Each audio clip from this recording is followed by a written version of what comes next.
¿Qué hola, qué tal? Yo soy Fernando Castro, soy el profesor lector y el día de hoy te quiero hablar de un libro muy interesante que se llama 20 años después, continuación de Los Tres Mosqueteros.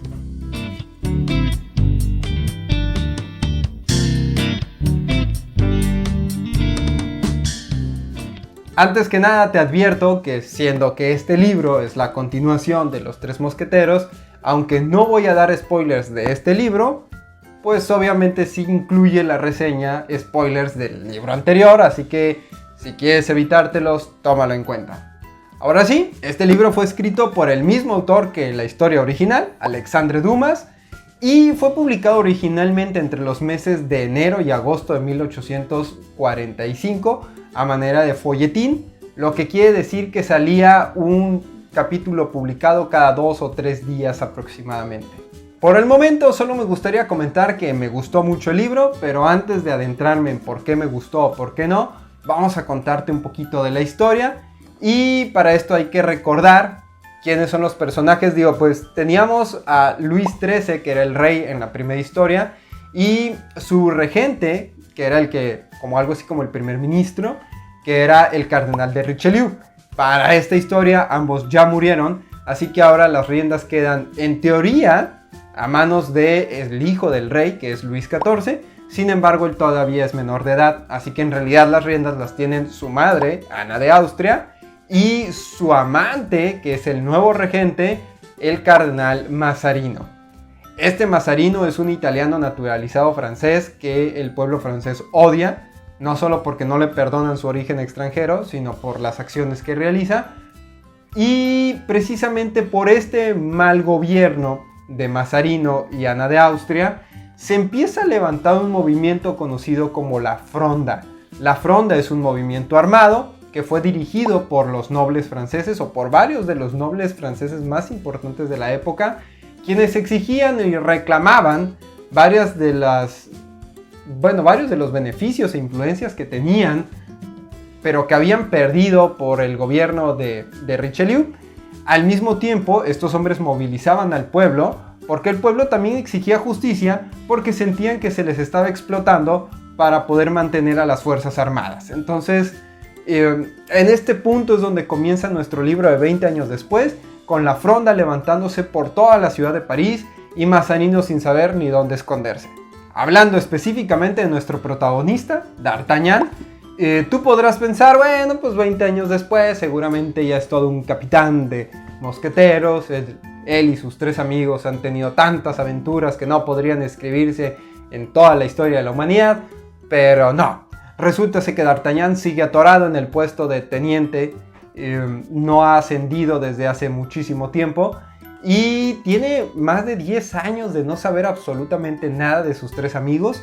Así que, pues la verdad, la vida de D'Artagnan se ve bastante aburrida. Resulta que al comienzo de la historia, Mazarino le pide una serie de favores a D'Artagnan y este hombre se ve en la necesidad de tener que buscar otra vez a sus 3 amigos para poder cumplir con estas misiones. Los tiene que buscar porque, como te decía, ya no tiene contacto con ellos y los encuentra en distintas situaciones, pero todos usando sus verdaderos nombres, porque Athos, Porthos y Aramis no eran sus nombres verdaderos. Athos, por un lado, ahora es conocido como el Conde de la Fere y vive en su hacienda con su hijo Raúl, que en realidad Raúl no sabe que es el verdadero hijo de Athos, pero de todas formas vive con él. Está medio raro el asunto. Por otro lado tenemos a Porthos, el Monsieur du Vallon de Pierrefonds, que vive en una de sus 3 haciendas. Es viudo porque se había casado con una mujer muy rica, entonces es viudo y ahora sueña con ascender en la nobleza francesa. Por otro lado tenemos a Aramis, que es conocido como el abad de Herblay, precisamente porque es sacerdote y director de la dicha abadía Herblay.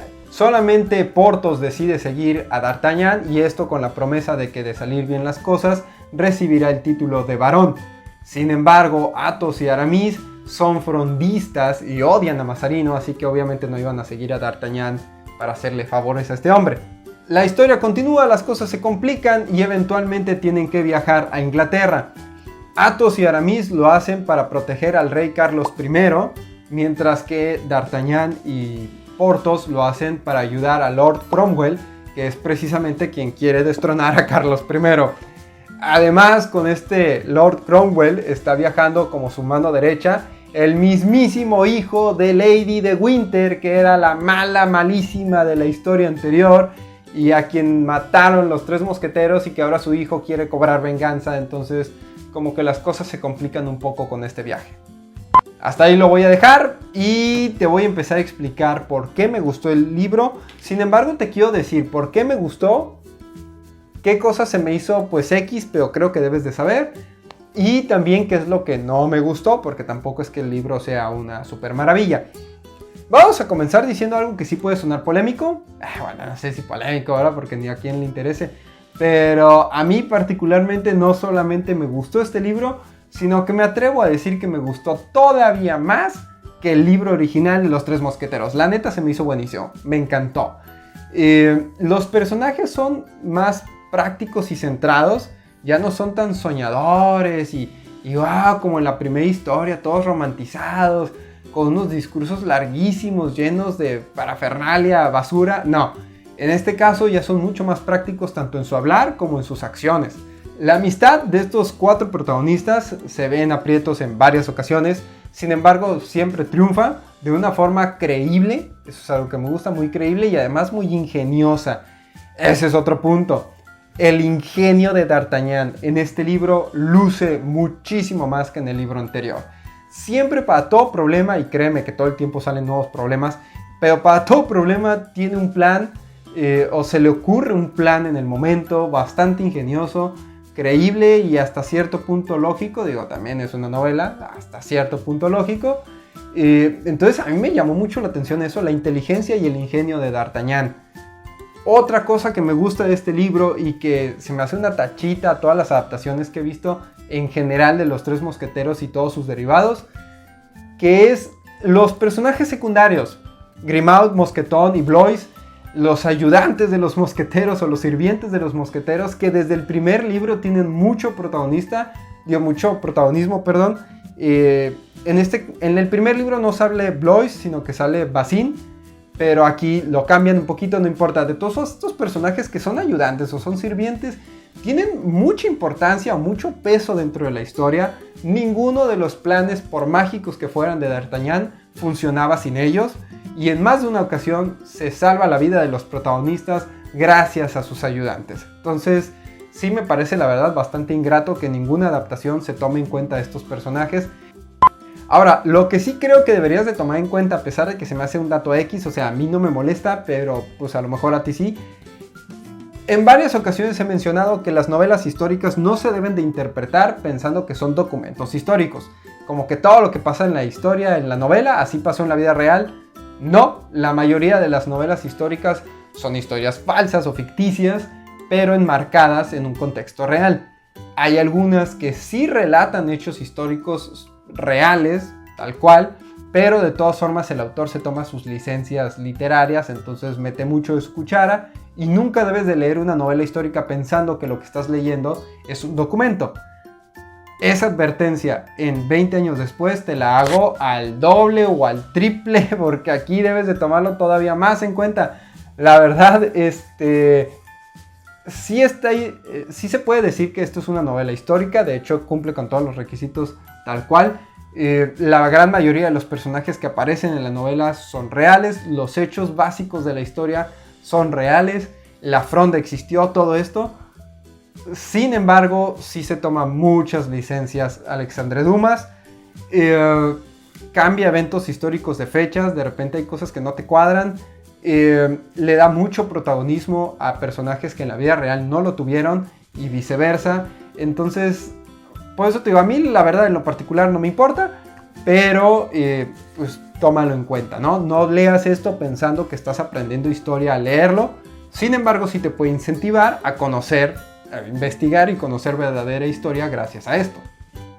Y por último, lo que no me gustó, no sé cómo decirlo de manera que suene bonito, toda la primera mitad.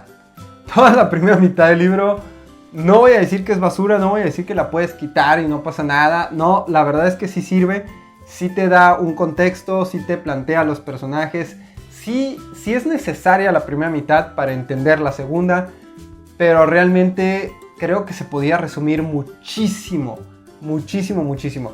De hecho, conozco personas, más de una, que le gustó mucho, ya más de una, estoy hablando de 3 para ser exactos, pero conozco 3 personas que les encantó muchísimo el primer libro de los 3 mosqueteros y no pudieron terminar 20 años después porque se aburrieron, la verdad, o sea, lo abandonan en el capítulo 20, 25, 30.